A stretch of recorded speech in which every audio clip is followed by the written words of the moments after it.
think the questions that consumers should ask breed, because I think that's a big factor in how they're going to taste. I think that's a big factor in the whole philosophy and mindset of the producer. I think they should ask what the diets are. I think there's some of those things that you and I and the typical consumer would just rather the farmer wasn't using. The animal byproducts from the industry ought to be out of their feed. The antibiotics ought to be out of their feed. They ought to be on a non-GMO diet with some from local grains. Some of the consumers, which we don't do, but some of the consumers would think that they ought to be on a non-soy diet, which there'd be some benefits, but financially we can't afford to put ours on non-soy diet. We're in the middle of corn and soybeans, so we feed our non-GMO what was a traditional pig diet, corn, soybeans. We put some alfalfa in the feed and simple mineral, vitamin and mineral mix. And then I think the person ought to ask where the sows are farrowed or where they're birthed, because I think there's a huge benefit even if the pigs are finished out on pasture. I think the sows and the little pigs should also be raised and farrowed outside. And then ask how they're going to get them processed and how they're going to be handled after that.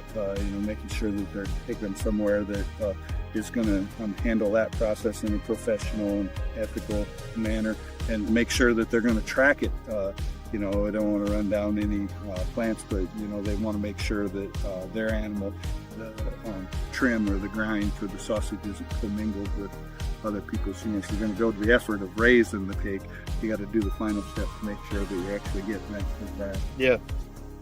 So based off of that too, going back to the antibiotics, and just, I guess it's a two-part question. One, how do you notice when a pig is, off or they might be sick? And then two, how do you treat them?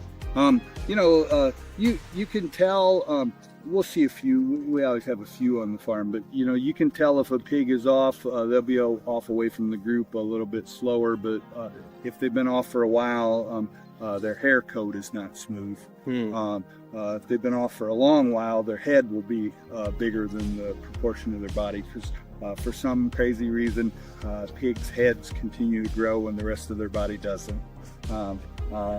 It's the same as you or I when we got a cold, though. Normally they're just a little slow. They can be squeezing a little bit, or they can be some drainage coming out of their nose. But the nice thing about raising pigs, where they have lots of space, and it's different than where if you raise pigs in a barn, where they have lots of space. They're a little slow if they're feeling off.